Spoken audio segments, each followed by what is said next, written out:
रसूल अल्लाह वसल्लम अलैका या हबीब अल्लाह। अल्हम्दुलिल्लाह, अल्लाह अज़्ज़ व जल जे फज़ल ऐं करम सां सोहणे नबीअ जी निगाह इनायत सां मुफ़स्सिर क़ुरान ख़तीब पाकिस्तान हज़रत अल्लामा व मौलाना सैयदी व मुर्शिदी क़िबला साईं मुफ्ती मोहम्मद इदरीस डायरी नक्शबंदी कादरी अलवी शाज़ली रफ़ाई दामत बरकातुहुल आलिया के एक मोहब्बत में मनकबत लिखी है। वहाँ सामईन जे साम्हूं अर्ज़ करण जी सादत हासिल कयां तो। सुहणिया सिंध जो सुहिणो आलिम हज़रत क़िबला डाहिरी।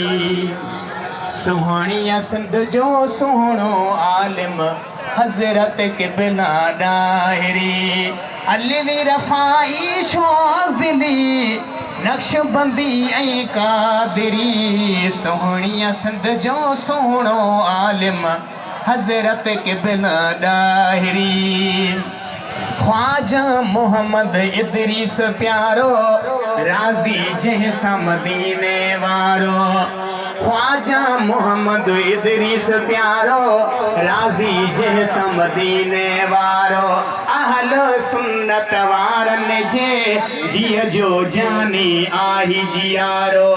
अहल सुन्नत वारनि जे जीअ जो जानी आही जियारो। अरब अजम जे वलियनि जंहिंखे अरब अजम जे वलियनि जंहिंखे आनवाज़ियो फातिम ज़ाहिरी। सोहणिया सिंध जो सुहिणो आलिम हज़रत क़िबला डाहिरी। फ़िक़्ह जो आलिम जय्यद आ सीरत नबवीअ जो माहिर। सीरत नबवीअ जो माहिर। पाक क़ुरान जो आही मुफ़स्सिर मुफ्ती मुक़र्रर मुहक़्क़िक़ मुदब्बिर। पाक क़ुरान जो आही मुफ़स्सिर मुफ्ती मुक़र्रर मुहक़्क़िक़ मुदब्बिर। रूहानी रहबर दिलरुबा दिलबर। रूहानी रहबर दिलरुबा दिलबर। फैज़ जही वट जो हरी। सोहणिया सिंध जो सुहिणो आलिम हज़रत क़िबला डाहिरी।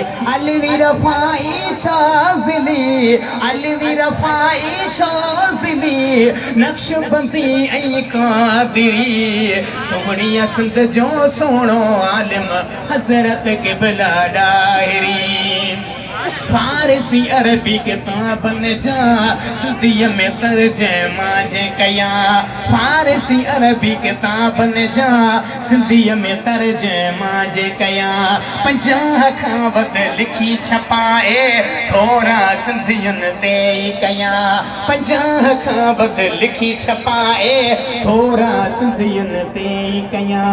शारिह वहवा शमाइल जो ही शारिह वहवा शमाइल जो ही लफ़्ज़ लफ़्ज़ में बरतरी। सोहणिया सिंध जो सुहिणो आलिम हज़रत क़िबला डाहिरी। बुलबुल बाग़े मदीना जा नारा सिंध में गूंजनि था। बुलबुल बाग़े मदीना जा नारा सिंध में गूंजनि था।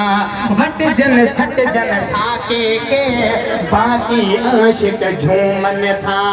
वटजन सटजन था के बाक़ी आशिक़ झूमनि था।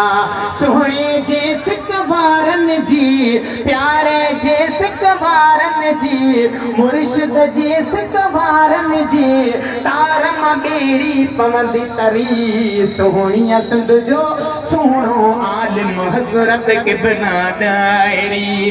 अलवी रफ़ाई शाज़ली अलवी रफ़ाई शाज़ली नक्शबंदी ऐं कादरी। सोहणिया सिंध जो सुहिणो आलिम हज़रत क़िबला डाहिरी। खातिम अदना साईं जो रियाज़ चनो सदाईंदो। खातिम अदना साईं जो रियाज़ चनो सदाई।